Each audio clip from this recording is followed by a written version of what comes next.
Good morning. Thank you. Well, thanks so much. It's great to be back in Polk County. Want to welcome everybody here. I'm here to join with our Surgeon General, Joseph Ladapo.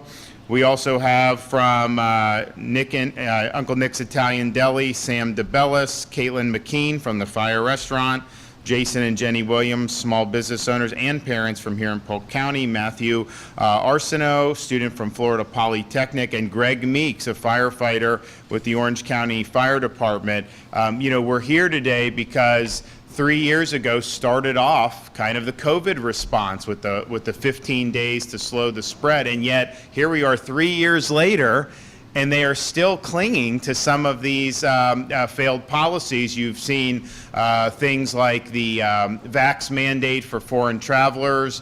They're doing other things to try to do.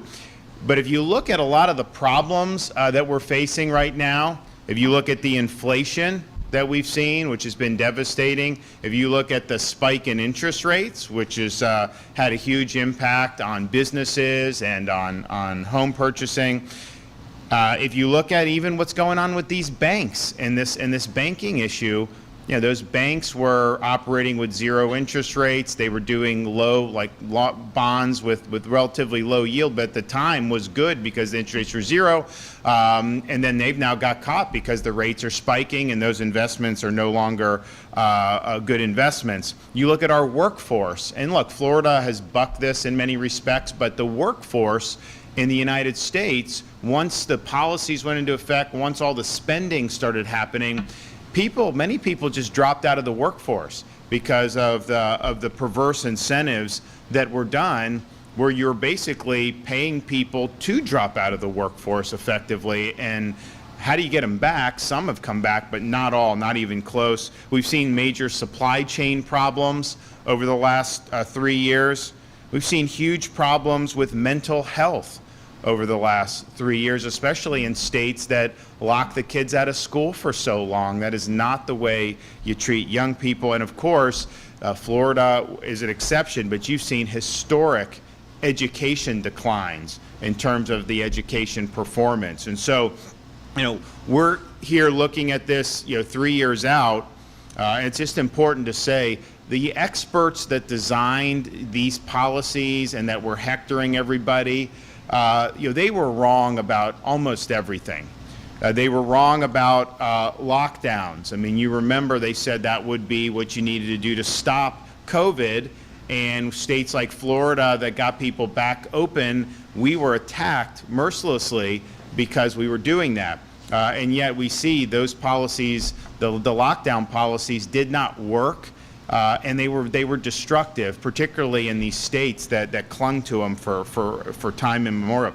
School closures, that was supposed to be something that would stop spread or limit it, but in reality, it had very minimal impact on that, but it had a huge negative impact on the well-being of our youth. And in Florida, of course, we went a different way on that, but those school closures were bad. And I remember April of 2020, I was like, I don't know that remote school is going to work. I think we may need to get, and oh my gosh, like the torrent of abuse we got for that. But in reality, I mean, you had to weigh what are you doing in terms of the policy versus what are you losing out on by having the kids doing that. They were wrong about forced masking. The CDC at one point said if you wear masks, COVID would end in 6 weeks. That was in 2020. They said that, and that was not true. They were wrong to deny the existence of natural immunity. That's just a fact of life. When you recover from something like that, you do get protection. And they said no on natural immunity for a long time. Even tried to say that natural immunity is inferior to mRNA vaccines, which was not based in solid data. And the question, though, is why did they do that? And I think the reason that they did that is because the whole infrastructure they were trying to impose on society to control your behavior, the minute you recognize natural immunity, well, then it's like, okay, you had COVID. How could you justify restricting somebody that has natural immunity? And they couldn't, and they knew that they wouldn't have an answer for that. So they just tried to deny natural immunity entirely, and that's really hurt their credibility, I think. Seasonality, I mean, I remember saying 2021 on my COVID, it's a seasonal pattern based on the regions of the country. Sun Belt's different than the Northeast, and DeSantis is just saying this. And then now they've done studies showing the seasonal pattern of it, so people are finally coming on that. mNRA shots. They said if you take these shots, you will not get COVID. Well, we know that's not true. It's definitely not true with these booster shots that they're doing, but that was something that they were doing because there were people who were very low risk for COVID that were being coerced or badgered into doing mNRA, and the reason that we're saying was, okay, yeah, you may be low risk, but this is a way to prevent infection for other people, because if you take this, you won't get it or spread it, and that's just not true. They also, from the very beginning, tried to cover up the origins of COVID. They wanted to say that it came from a wet market. And, when that first was said, I didn't really know, right? Because it's just that maybe that was logical. And they said, well, there happens to be this Wuhan Institute right there too. And I'm like, okay. It turns out a lot of the reasons I think they were concerned about acknowledging it came from a lab is because our own government had funded gain-of-function research. They're sending money to Wuhan and other places to do things that are very, very risky. So we know, look, it came from a lab, okay? That's where it came from. And I think we need the full accounting of the origins of that. Then you also saw experts really beclown themselves on things like when you had the BLM protests. This is late May of 2020 into early June, somewhere around there. At that point, all these experts were they're always attacking Florida. If you leave your house, they were saying, you're putting other people at risk. You need to stay home. You shouldn't be out doing things. I remember in Florida, they were mad that people were out for Memorial Day weekend, all this stuff. But that was with their position. You need to be inside. Well, then you have these protests. You have massive numbers of people out there. And so the question is this okay with COVID, given what you've said? And what they said was, yes, it's actually okay. That protesting, the police, or doing whatever they were doing with BLM, that serves a public health function. So even though they've got hundreds or thousands of people together, that was fine. They actually wrote a letter saying this, and in the same letter they said, it's fine to go out and protest with BLM, but does not mean it's okay for you to protest against lockdowns or other things that you may. So, this was presumably a woke virus. But I think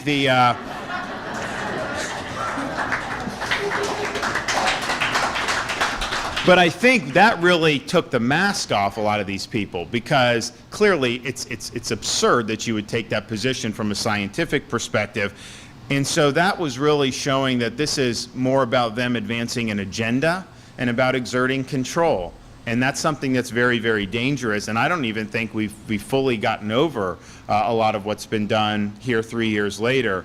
They also, these experts resorted to, because at that time there was like no dissent allowed, basically. That they had the narrative, particularly in those first couple months. And if you had people that tried to speak out, they faced really, really significant blowback. You had people like Fauci saying we need to take down some of these other scientists like Bhattacharya from Stanford.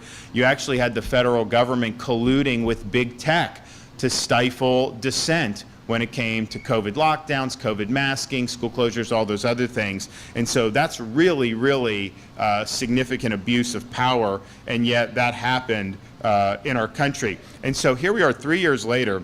As I mentioned, they're still clinging to failed policies. You have Novak Djokovic, tennis player. We wanted him to come for the Miami Open. It's one of the biggest events of the year. And he made the decision he wasn't going to take the mNRA shot. Now, these guys in great shape. He wasn't at risk for COVID in any significant way. Didn't know what mNRA would mean for him, so he just said, I'm not doing it. Why is that an unreasonable thing to have said? That's totally normal.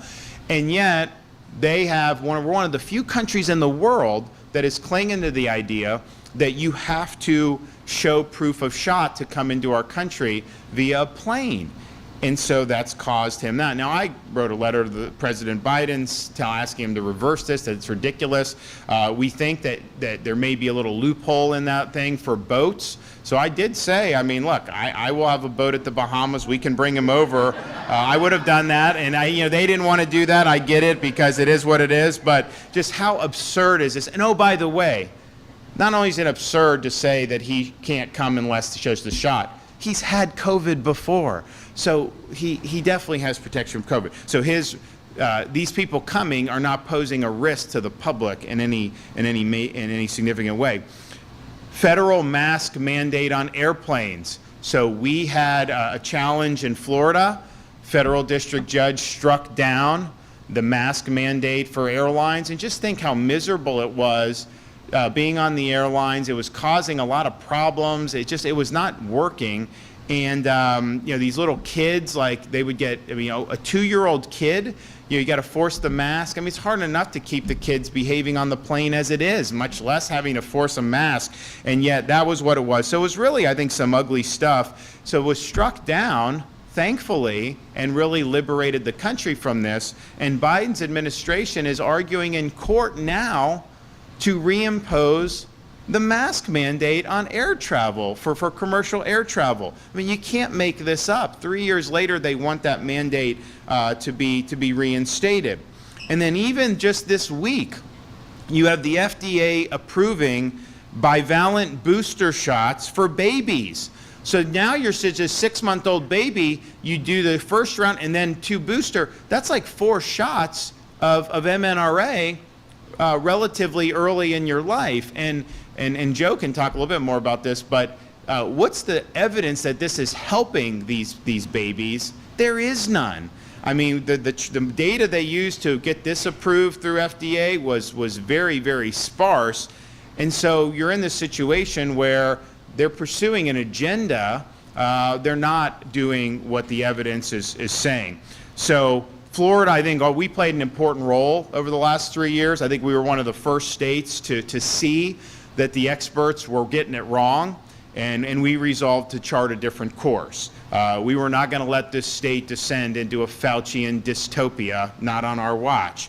And so we took a lot of different actions to make sure that we could liberate the state from Fauciism. And you're going to hear from people, I mean, we saved countless jobs in the state of Florida because of our actions. We kept many, many businesses alive, and a lot of the businesses that, probably would have failed if we had policies of other states, not only did they not fail, a lot of them are doing better than ever in Florida. And so we're really happy to see that. We also rescued kids from being plunged into perpetual isolation. We forced the schools in 2020 to be open for all Florida students. We thought that was something that was important.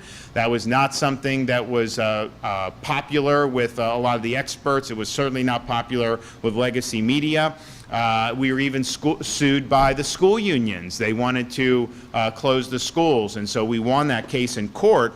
But we were looking at a situation where, we were out in front on this. We were taking a lot of incoming. Now, 3 years later, people look back, and a lot of people don't even admit that they opposed us on it, but people are acknowledging the devastating consequences when you had kids locked out of school for a year in some of these other states. Total disaster in terms of their well-being, academic ability, and everything down the line. So that was something that was really important. We never did a mask mandate in the state of Florida, and then when local governments were doing it, we came in and said, you're not allowed to enforce. So I used my clemency powers to say no fines or no anything, and anybody that had been fined or anything with COVID restrictions from local government, we remitted that and basically pardoned everybody, which I think was really, really important. We also banned vaccine passports in the state of Florida. We didn't want to be in a situation where people had to show shot records to be able to participate in daily life. When people were threatened with losing their jobs, we called a special session of the legislature to prevent jab or job mandates. You shouldn't have to choose between a job you need and a shot that you don't want. And the thing about the jab mandates, this was after we got into the summer of 2021 when you had massive waves. You had all these people that got the shots, massive numbers of shots done, and it should never have, if they were working as promised, you would never have had a major wave. Yet people were getting infected, and we started to see that. So as the efficacy of it was coming into question, that's when they wanted to do even more coercion against people. That should tell you, I mean, that was a huge red flag to see them. Of course, Biden wanted to do the national mandate where, you're a truck driver or something, you could lose your job if you didn't want to get this. They tried to do the same with law enforcement and nurses and all these other things. So we stood up against that. But then also because we've seen so many promises and statements about this, and yes, in Florida we came in and stopped the coercion, but there was still a lot of pressure put on people to do the jabs.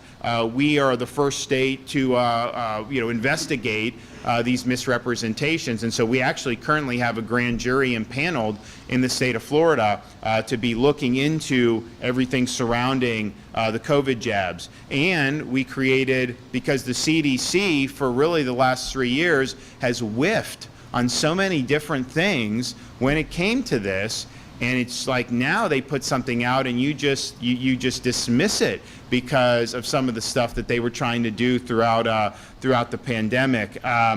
We created a public health integrity committee. This is something that Joe Ladapo is the head of. Got great doctors and scholars from around the country who are really focused on speaking the truth about the data.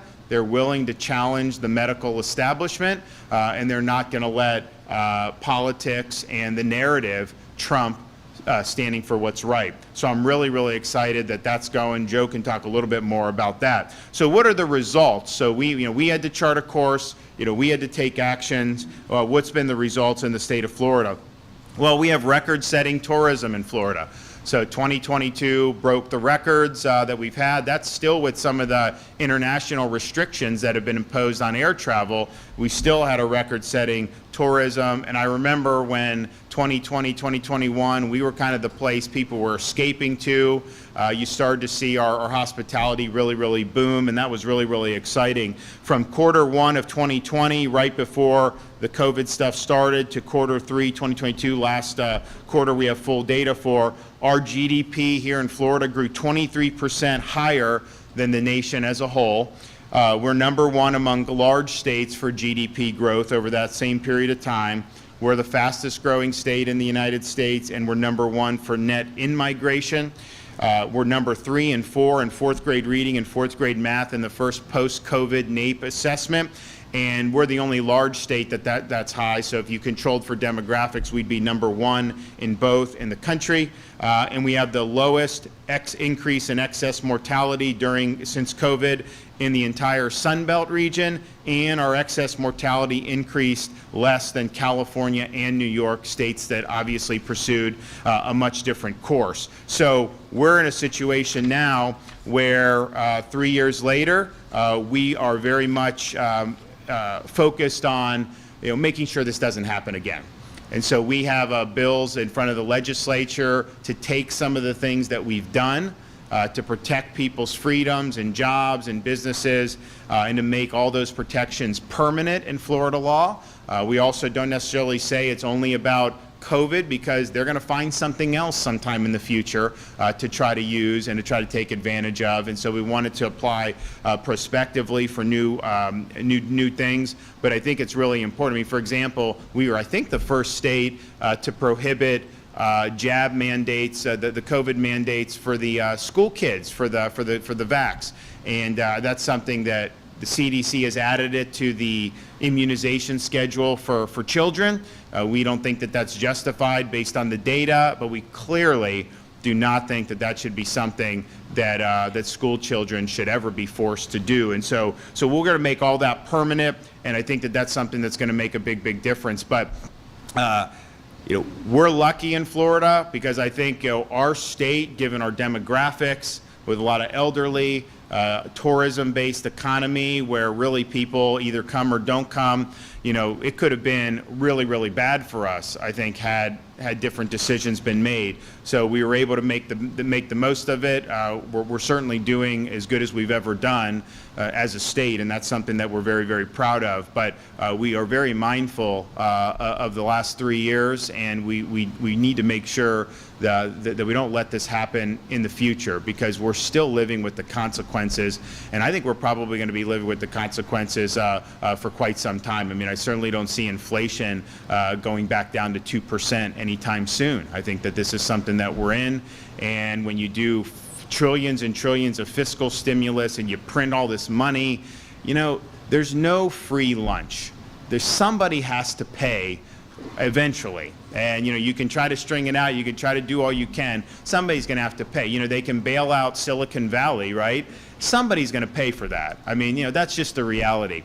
So, you know, we just want to make sure in Florida we're getting it right. So I want to thank everybody that's been involved in our efforts over the last 3 years. And, you know, we're going to continue to lead the way, and we're going to continue to speak the truth. So speaking of speaking the truth, I got our Florida Surgeon General here, Joe Ladapo. Come on up.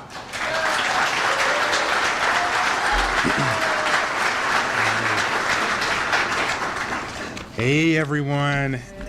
Hey. This is a cool venue, this restaurant. It's a cool view actually from up here. And the person the governor didn't talk enough about was himself, because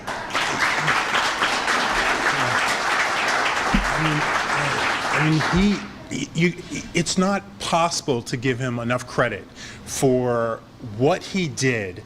When now you have a lot of, you know, you can actually hear the dissenting voices now. 2-3 years ago, I mean, it was like a pin dropping. There were almost no dissenting voices. And when someone did dissent, just even stuff that defies common sense in terms of how simple it is. Like, oh, maybe the kids should be in school, and maybe it doesn't make sense to try and keep a piece of fabric over a little child's mouth. Or maybe it's okay to still spend time with people you care about and love, and spend time doing things you enjoy doing and are good for your spiritual and emotional health. Just things that are just so true on their face. The world erupted. And Governor DeSantis, the whole world really is grateful that he held his positions over things that made sense to him, and in fact made sense to a lot of people inside, even though they weren't vocal, when everyone was having a spasm over just the simplest drop of common sense. So I'm immensely grateful to him. I know that you all are too, and it's important to keep in perspective exactly what happened, because one of the things that the media they're just so brilliant. I mean, it's almost, I mean, it's so sinister how good they are at this, is recreating reality. So, you know, I'm talking about the governor. I'll take a moment to talk about myself.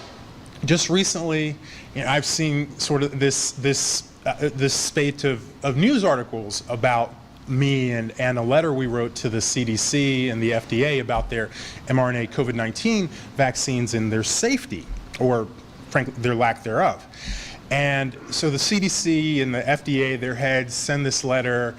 I don't know, 50 different news stations carry their response, and how the doctors, you know, Dr. Ladapo is wrong. So just to come back to reality a little bit.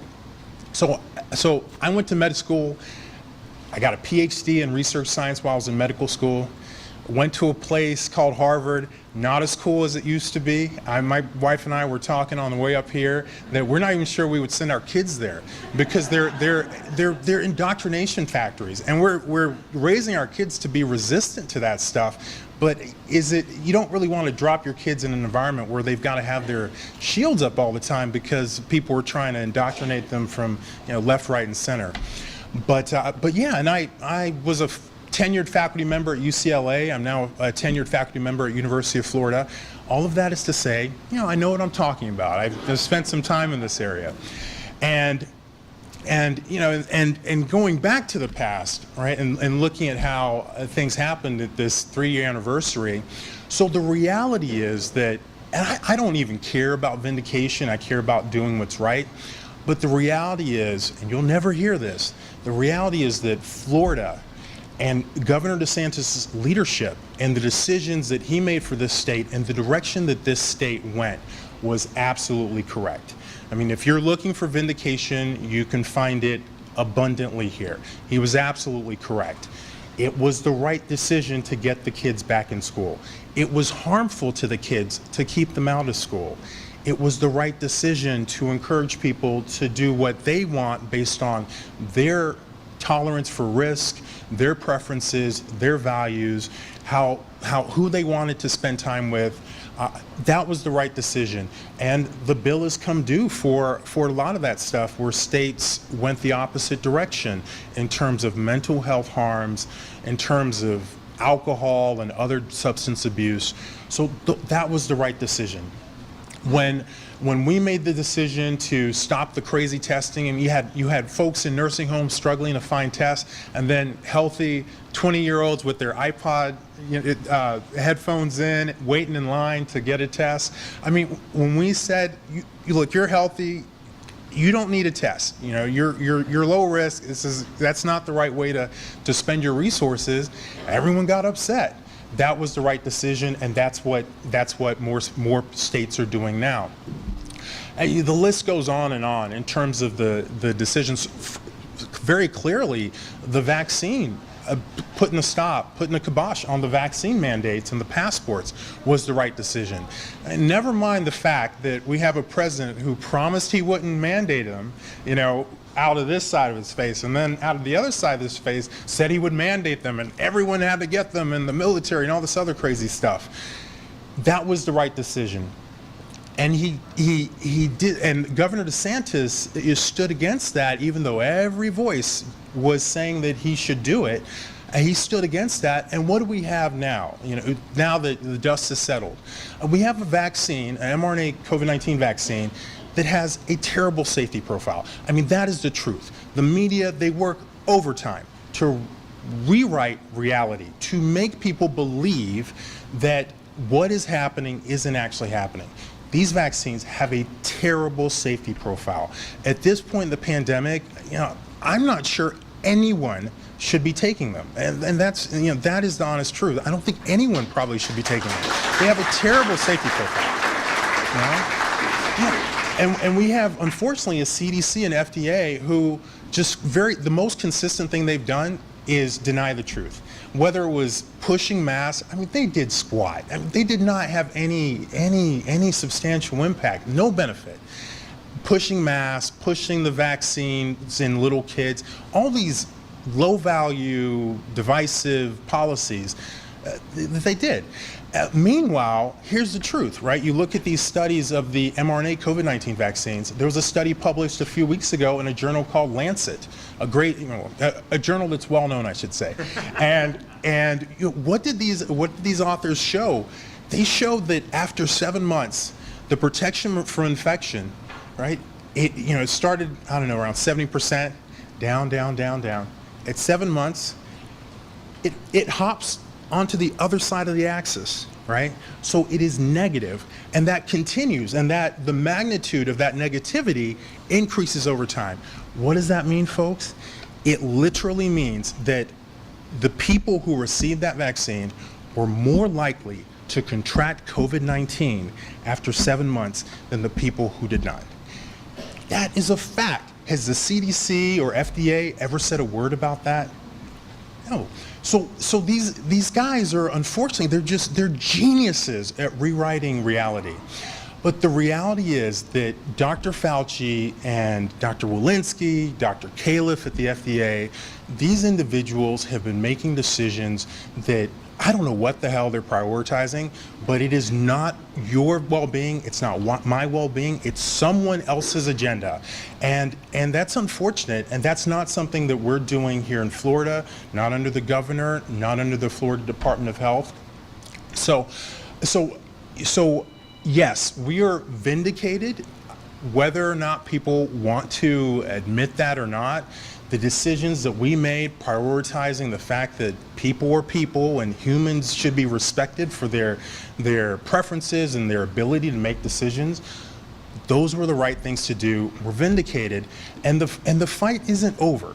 So yes, we're here talking about COVID-19, but the rewriting of reality to control your behavior and to control your thoughts and your beliefs, it is an ongoing battle that they are waging. We're fighting on the fronts of gender dysphoria. These people want to make you believe that kids should have sex organs removed and receive completely experimental therapies that are very risky in terms of these hormone blockers. Like, that's the reality. Every article you read in the Associated Press or NBC, CBS, New York Times, what they like to say is that, oh, every scientific body in the United States supports these, thinks this is what you should be doing for children. The reality is that you look across the Atlantic in countries in Europe, guess what they're doing? They've gone the exact opposite direction. They've pulled back on these procedures because they are finding that essentially the risks are outweighing the benefits. They've pulled back. Do any of these articles ever mention that? They don't mention that because they're not prioritizing the truth. They're prioritizing, again, I don't know whose agenda it is, but it's not the agenda of you or me or our children. Okay? So yes, it's victory, but the battle is still ongoing. It's a battle over our thoughts and our beliefs. And here, we believe you can believe what you want. Our job is to supply you with truth, and we're going to keep doing that. All right. Can I have my,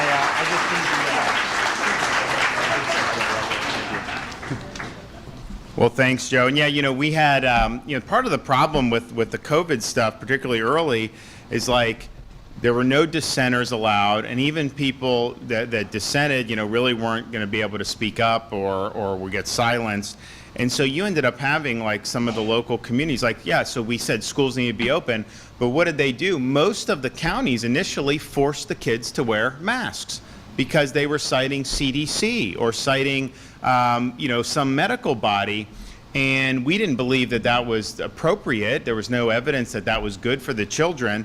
So when we did the Parents' Bill of Rights, I did an executive order saying, these school districts can't force the mask. The parent can make the decision. If they think that's good for their kid, they could. Most parents didn't.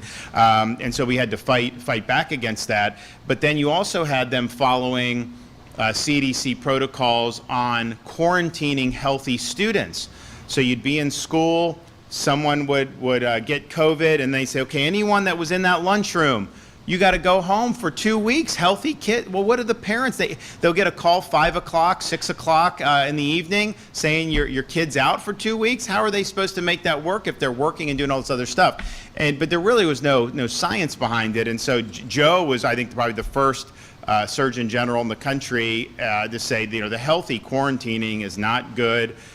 We put out guidance saying don't do it, and most of the school districts immediately stopped it because it was very disruptive and it wasn't having an impact. And the thing is like, you say like, okay, someone in the lunchroom got it, you were in the lunchroom, you send them home. They're doing things at home anyways. I mean, it isn't like they're sitting in their room for 2 weeks. It's so ridiculous. So we were able to do that and so many other things, but there weren't a lot of people with Joe's credentials who were willing to say, because every time we did any of those things, there was a lot of incoming that you had to deal with, but clearly they were the right decisions. Okay, so we're going to hear from some of our other folks here today. So first, we have Sam DeBellis, owner of Uncle Nick's Italian Deli.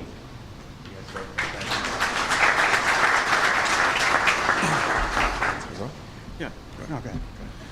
Hello. My name's Sam. This is my father, Ken. We own Uncle Nick's Italian Deli in Lakeland.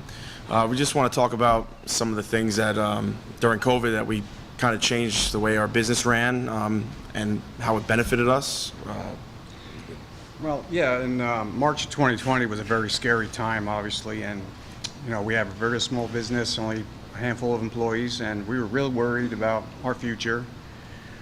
But the governor had the courage to keep Florida open, and that really helped us a lot. We were able to actually reinvest in our store a little bit, put a patio outside, and since then we've doubled our sales, we've doubled our employees, and it's been a good thing for us. And thank you very much. I'm very honored to be here, and thank you. Thank you.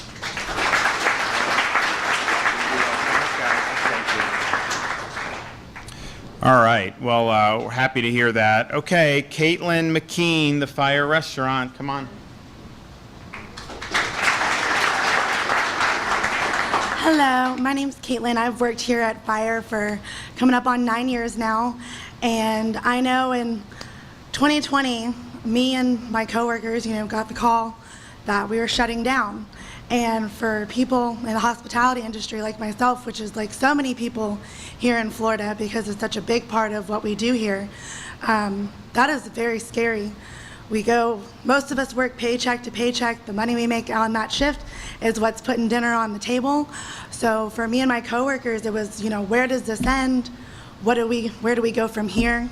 And I know our owners worked really, really hard to be able to do the limited capacity and kind of reinvent what we do here so that we could come back to work and have a little light at the end of that tunnel.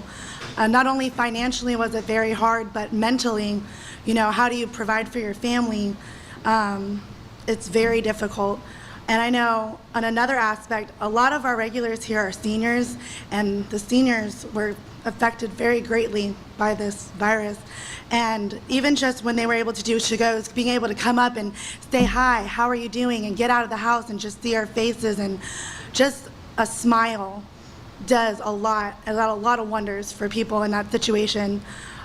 Being able to reopen so quickly made a huge impact here. Many of my coworkers were able to come back, and it made a world of difference. I have a lot of friends up north who did not have the same experience we had here, and it was very hard on them mentally, financially, and we are really thankful that we were able to open up so quickly. So thank you. Thank you. Well, thank you, Caitlin. Fauci, he hated the restaurants. He would blame the restaurants for all this stuff. And I mean, it was ridiculous. And so, and of course, Florida, they were like, oh, you have restaurants or stuff. And I'm just like, these are folks that their livelihoods are at stake with this. It's like, you have someone that owns it, but then you got all these people that are working there, and to just be so flippant about saying, you shouldn't have the restaurants operating.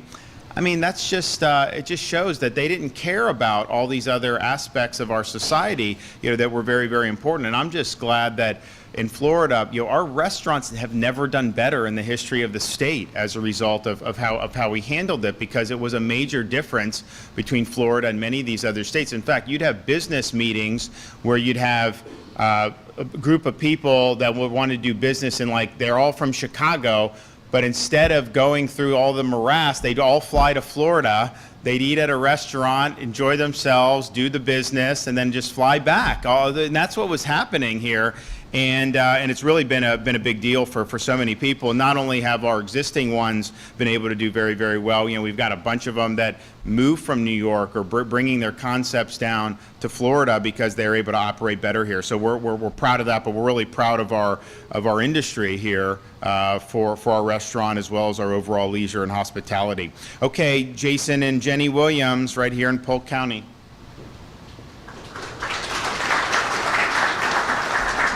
Thank you for having us here today, and we appreciate your leadership. So my name is Jason Williams. This is my wife, Jenny. We have 2 elementary-age kids in the Polk County school system. And also my wife is a small business owner. She owns a salon in Lakeland. We want to say thank you to the governor for reopening schools and businesses, encouraging parental choice on masking in schools, and individual choice on masking in public. Like most of you, we vividly remember when the pandemic initially struck. Our son was actually in kindergarten at the time, and we were at his Little League baseball game when we got the call that schools were going to be shut down. Sadly, that also meant no more baseball for that season too. Certainly we were confused. Our children were equally confused, but we were determined to make the best of it. Things got interesting though, as businesses were basically forced to shut down. Thankfully, my job allowed me to work from home, but Jenny could not. As a hairstylist, she was deemed non-essential, and all salons were required to close for approximately 6 weeks. Again, we were determined to make the best of it and remain positive. But I can say during that time, we quickly realized that we were not teachers, and trying to balance my work schedule and educating our children at home was just not going to work. It was extremely challenging. So we were very thankful when schools reopened the following year. Our children were able to get the in-person instruction, but unfortunately it also meant dealing with masks. And we were personally in favor of parental choice, but we followed the rules of the school at that time. And of course we supported the teachers and administrators through all that. But I can tell you, trying to keep a mask on, two small kids at the time, they were 7 and 5, was frustrating. It was confusing to them, and I'm sure it was equally challenging to the teachers as well.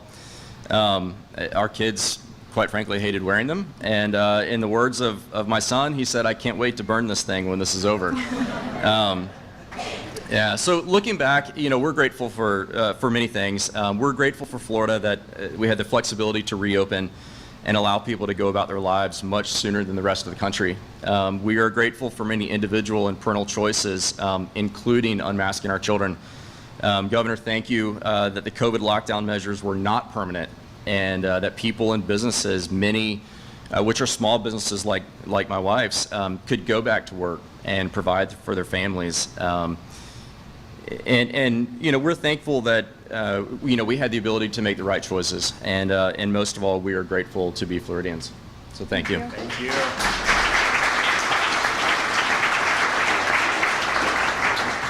Okay, Matthew, come on. Hello, everyone.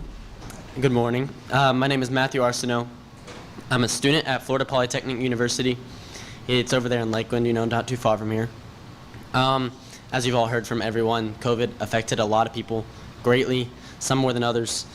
But for me, it started in spring of 2020. I was a junior in high school, and we were on our spring break, looking forward to all these fun things like playing your sports that you're in, going to prom, graduating if you can, all these fun things. But when we came back from spring break, that had all changed, and it started with my tennis season got completely cut, it affected me a lot personally because that's how me and my best friend spent a lot of our time together, so that really got to me. But after that, we were sent to online school, which in a rural county, it's uncommon to get good enough internet that would let you do these live lectures on Zoom and stuff and these online learnings. So that was difficult to be able to make that work. Other important events like prom and graduation, those were completely altered. They were not the same, which was devastating. It almost had felt like something was taken from my high school experience. They all talk about that. And then after that was shut down, what was it? Hang on. Oh, okay. Online learning did have its positive aspects, but it just couldn't compare to the discipline, the social interaction that you would get in a classroom, which couldn't be replicated by just sitting at home in your PJs in your little class. And then these effects of COVID continued all the way to my fall semester and my senior year, where the sports that I would like to play, I was looking forward to them still. Maybe the restrictions would be less, but they were still there. And one of them was cross country, which I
many people were disagreeing with that, but he kept fighting for what he believed in, and for that, Governor, you have my thanks.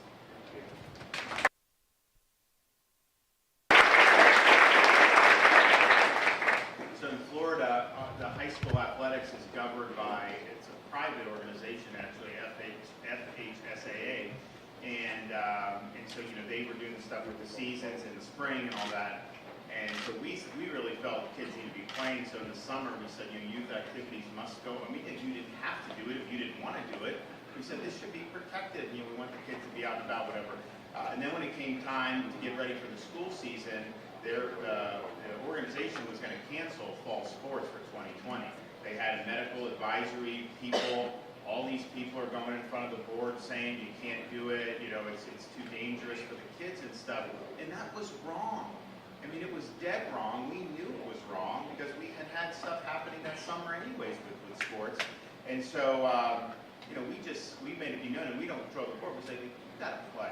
Okay? No one's forced to play. If you don't want to, if you think it's not good for you, then don't. But to take that opportunity away from the kids was just simply unacceptable. So we were able to ensure that we had the scholastic sports season, and that made a huge difference. We actually had families move from California and some of these states to Florida because they weren't able to access any of these activities there for their kids. And so you have a senior, they want to play like one more year. I mean, like, you got to figure out something. And so we actually had that, and that was not something that was uncommon throughout the state. And then even the college. If you remember, summer of 2020, the Big Ten and the Pac-12 canceled college football, and it canceled all fall sports. And the SEC, there's a couple schools and maybe one in Florida that were, you know, a little bit wishy-washy on it. And we just are, you know, for our view, you know, privately was, you're playing. All right, you're gonna offer this. If a scholarship student doesn't want to play because they're worried about COVID, redshirt them. We'll give them another scholarship. That's fine. I'm not gonna force anyone. But it's absurd that you would not want the season to go on. And so once the SEC said yes, no, we're playing, ACC said that, you know, there was really a lot of pressure then that built on the Big Ten and the Pac-12, because why is everyone else able to do it and you can't? So then they had to reverse a decision shortly thereafter. They started their season a little after the SEC and ACC started theirs, but that was something that college football really was hanging in the balance in the summer of 2020, and I think we were you know, part of the solution of making sure that would continue. And really, sports in general, we had the first live sporting event post-COVID, the 15 days to slow the spread. We had the UFC fighting in Jacksonville, live fights. You know, they didn't have a big crowd or anything, but it was live fights, May of 2020. And then they did golf and NASCAR, and then got this other stuff going. But it was really important, you know, that we were pushing the envelope on that, because a lot of the other states were like, yo. So I even at one point made the offer to NFL teams. I said, look, I've got Doak Campbell Stadium, I've got Ben Hill Griffin Stadium, I got stadiums you guys can do here. If California's not going to let your teams play, we'll host them here. And that actually caused the governors and so that they, oh no, we wanted to go. So, you know, but I do think the ability to have access to these activities, I think, is really, really important for our youth, and I'm glad that we were able to fight for that. I'm also glad we were able to fight for our first responders. There was, when COVID first hit, when this 15 days first started, people were looking to first responders, nurses, all these people as heroes, because they were there on the front lines helping people. They were exposed to COVID. That was just the nature of the job. They had to do the job. Then you fast forward a year and a half later, and they were being portrayed as villains because some did not want to take the mRNA vaccine. And again, many of these people had already had COVID. A lot of them just didn't necessarily want to do it.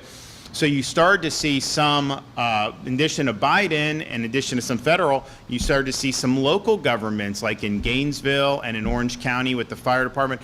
They were trying to impose vax mandates on their firefighters and cops and all these other folks. So we felt that was wrong. When we banned vaccine passports, our view on that law, the way it was written, was that also applies to government mandating it for their employees. That there was a little bit of contention about whether that was the right, but we got most to back down because we were going to fine them if they forced it. But then we did the special session and clarified, not just for fire or public, but private sector as well. This is a personal decision, okay? It's not something that should cost you your livelihood. And honestly, for many people who were objecting, they were objecting on rational grounds and probably made the best decision. I mean, when you have someone like Joe say he's not seeing a benefit for this at this point, for anybody with the boosters, that's something that's pretty significant. So we have with us today Greg Meeks, who's from Orange County Fire Department, and this was something where his job was hanging in the balance. Come on up.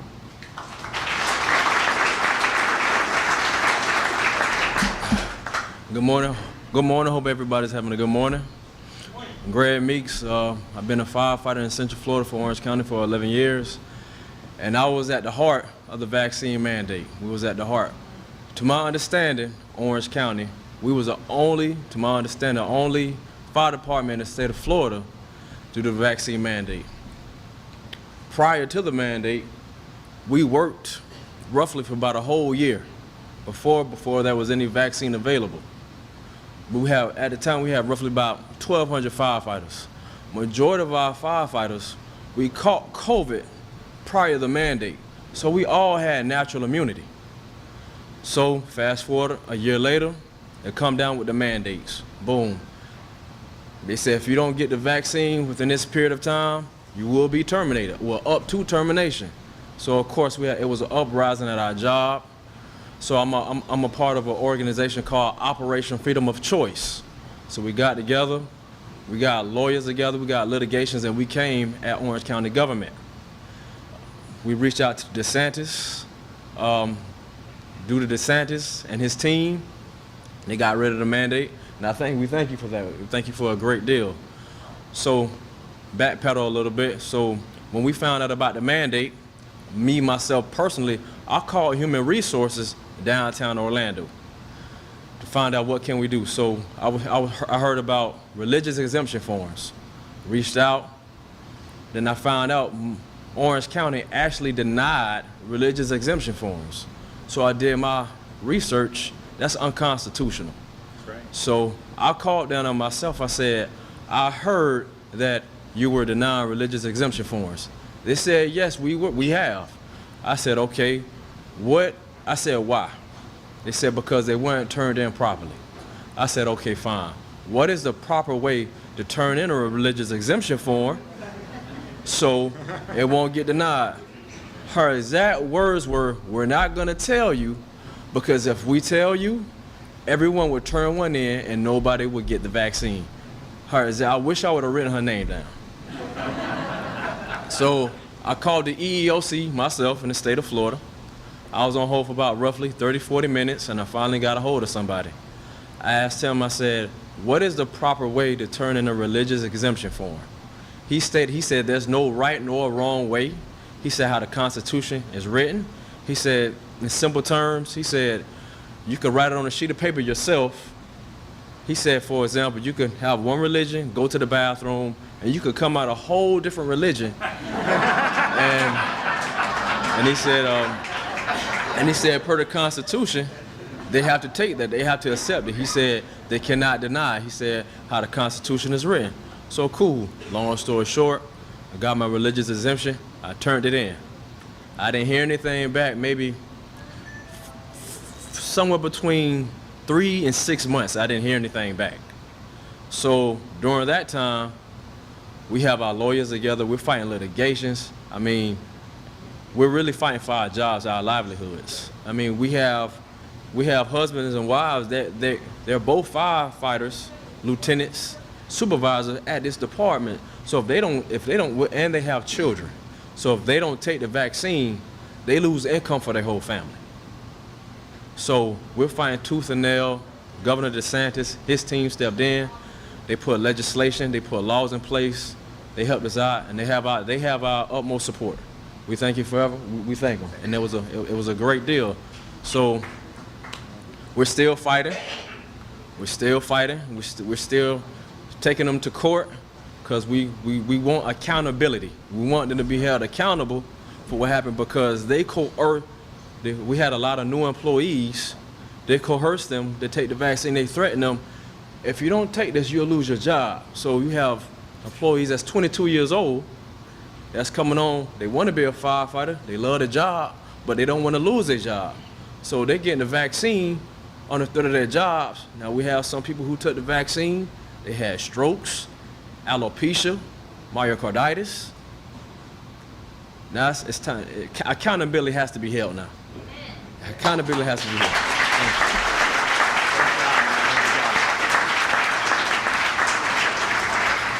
And I think that's a great way to end it, accountability. We need accountability, and we're working in Florida to bring that with our grand jury, with Joe's Public Health Integrity Committee that he's formed. But I know they're looking into some of this in Washington, in the House of Representatives, and we need a full accounting. We need to know about the gain of function research. We need to know everything about the lab leak. We need to know about the role of Dr. Fauci in all of this to make sure that he is held accountable. And we just need to resolve that, that we won't let it happen again. You know, when they said 15 days to slow the spread, it turns out, you know, people like Birx and Fauci, they never intended just 15 days. That was just basically marketing to try to get people to buy in initially. And it's true, once it started, it was hard to break out. I mean, we really had to drag the country out of this, and we were getting incoming every step of the way for the businesses and the schools and all that. And so the plan was always, I think, to have it longer. And I remember in April of 2020, at one point, someone was saying, because they were criticizing Florida, Georgia, some of the states who were reopening quickly, and someone asked Fauci, and they're like, when is it going to be okay to reopen? And he said, when there's no cases and no deaths. Well, the problem is with a respiratory virus, you can never have no cases. Are you kidding me? It's just so that basically said the default is lockdown, and you have to prove somehow that you can open, which is not attainable. And so that was a huge, huge red flag. And I think every step of the way, they would always try to do things to condition your behavior or control your behavior. And that's why they were telling things like noble lies, because they wanted you to behave the way they wanted you to behave, but they felt that if they told you the truth, then you wouldn't behave the way that they wanted you to behave. And so, look, I think it's just better policy is just tell it like it is. Give people the information, the best information you have, give it to them, give them the facts, and then let them make the best decisions for themselves and for their families.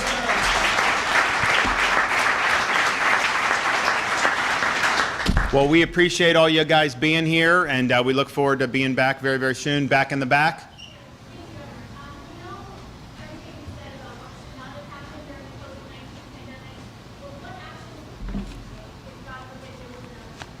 Well, so the question is, how do you deal with this going forward? And I think part of what you do, if you look at like Sweden and what Florida did, we were criticized severely. Sweden has the second lowest excess mortality in all of Europe. They were attacked in the US and other places because they had open. And I think if what happened in COVID was there was a departure from kind of what was the tried and true approach to dealing with pandemics. And the tried and true approach had always recognized the limits of some of these non-pharmaceutical interventions. And there's papers written by really eminent people, some of them who passed away since then, but saying like, look, we don't really know if any of this stuff works. There were things in Great Britain, I started reading this stuff because I was like, all right, if I'm not going to follow Fauci, I got to figure out, what we're going to do. So I started reading this stuff. And they were very honest. They're like, look, some say you don't have large events like concerts and stuff, but they're like, there's really no evidence that the large events make much of a difference when you're talking about respiratory virus. And so there was so much of information that was not necessarily tried and true. And so I think what had been counseled is, you provide, don't ratchet up fear, you provide information to people, you let them know what the risks are, and you can make recommendations, but I think the idea of doing these coercive policies, it's just not working. Now, yes, traditionally, if you have a flu pandemic, could they say schools for 2 weeks or something? Because maybe the schools, flu is a little bit different. I think how COVID, I don't think the kids spread COVID very much. I do think they spread flu much more. And so those were some things, but there was never any preparedness saying that you would just indefinitely close your schools. And yet that's what you had. I mean, even as late as, I think the spring of 2021, so a year into COVID, you had the vast majority of schools in California, Illinois, were remote, and there was no in-person option. So I think they just took it and really went in a direction that wasn't good. But I do think that the authorities, CDC, these other public health people, I mean, their credibility is shot now because of how they handled this. I mean, people are just not going to do so. What I would say, I mean, I think Joe's done a good job of being honest with people, letting them know about the data even when it doesn't fit the narrative, and then letting people make decisions. But you really need to regain trust, because I think if you have something, what you want is to be able to inform the public, yes, make recommendations, but they are not going to listen to any of this under current circumstances because they've just been lied to so many different times. I mean, the fact that they're pushing these boosters on the 6-month-old babies, that's insane. It's absolutely insane, and so we need something. Yes. Governor, speaking of baby jabs, do you have any data that these jabs, how they're interacting with the existing regimen of vaccine that babies get? You and I know we have small kids, and then I had some. So, Joe, I don't think we have that yet in terms of how it's interacting with the traditional childhood vaxes. No, I don't think so. But also, people are very much not looking for. Yeah, I mean, I think it's something. I don't think it's something. So I think like what people who are pushing the baby jabs, like, well, we don't have evidence that it's causing, therefore it must not be. But you just don't know. I think Joe was very good because we were the only state in the country that didn't do the baby jabs through our health department. You know, the stores get it, and you guys can get it if you want it, even though we recommend against it. But we said, you know what, we're not going to be involved in doing this because there's no benefit that's been shown for it. There could potentially be harm for it, but to put it in a 6-month-old baby, you know, that's just fundamentally wrong. So, and then we're the only state in the country, I believe, that recommends against it for what, under 40, we just recommend against the booster entirely. And, you know, Joe's looking at this now, and how many of these jabs are you going to take? You know, the traditional vaccine, you know, you take a shot. There may be sometimes there'd be booster, but you wouldn't be taking them every 6 months. I mean, this is a very new thing. And it got to the point where, to kind of cover up the lack of efficacy, they would do things like these politicians, they would do the jabs, then they'd get COVID, you know, 3 months later, and they would like tweet out, I have just been diagnosed with COVID-19. I am so thankful that I am vaccinated against COVID. And I'm just thinking to myself, you know, if you took the measles vaccine and then got measles the next year, you would be upset that it didn't work. You wouldn't be thanking the MMR shot. So it's just incredible. Another thing that wasn't brought up, I'm going to take my journal hat off, but you were one of the first governors to lift the elective surgery restrictions. Oh, yeah. And I personally, as you know, I tore my biceps and waited 8 months to get it fixed after, so you're going to lift that. Can you speak to that on? Well, I think it's a great example. So one of the things we did early at the recommendation of CDC, HHS, and these federal guidelines was to not have elective procedures in our hospitals. And the reason why they told us to do it is because they said, you're going to have what's happening in New York, you're going to have that in 2-3 weeks. Your hospitals are going to be overwhelmed with COVID patients. You're not going to be able to have someone do shoulders. There's not going to be enough beds. So that's what they were saying. And so, you know, look, I had no way to disprove that. They had these models that were very scary, because if you think about it, some of the models predicted 100,000 COVID patients in Florida by like the middle of April, and we only have like 65,000 licensed beds in the entire state, period. So if you have 100,000 hospitalized COVID patients, you literally would not even have enough beds for them, and then you'd have no beds for anybody else who was involved. And so, it's something that was really significant, and I think was, we didn't want to see anyone not get care, of course.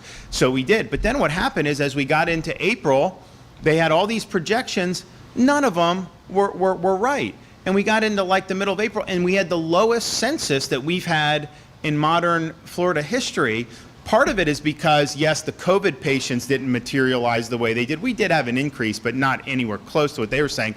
Part of it is people were scared to go to the hospital because of COVID, because the media freaked them out, some of these people screaming on CNN. And so you actually had people that were having strokes and heart attacks. They were more scared of going in because of COVID than they were of sitting there suffering. And so you had, and then, we ended up getting back quicker than most states. So I was in a situation, I'm like, okay, they tell us to do this. This isn't working. So we lifted it. We were I think, the first state to lift that who did it. And then that just said, you know what, people can make these decisions. And then when we had, the first kind of real COVID wave that we had, which is the summer of 2020, they were saying, you got to limit elective procedures. I was like, I'm not doing that. I was like, these hospitals can manage this. We'll help if they need any help. I mean, we had the ability to set up additional beds and stuff if we needed to. We had mobile hospitals. We had all kinds of stuff ready to go if it was necessary. But why would you tell a hospital you can't see a patient just because it's, quote, elective?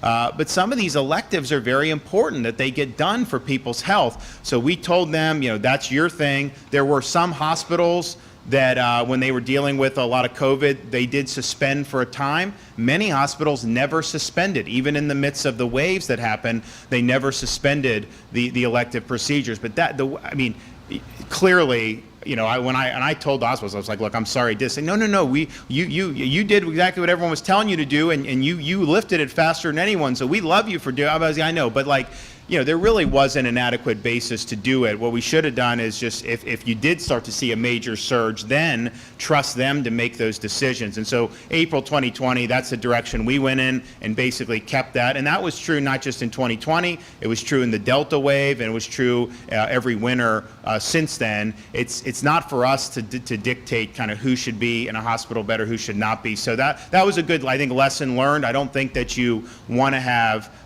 state agencies saying elective or non-elective. I think you let these folks do, and then our role from an emergency management perspective is to help with resources if you need to in different parts of the state. So, okay, guys, we'll see y'all. Thank you.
We need all the photos that we can have. So, as former president of Eastern University, I think we should do this.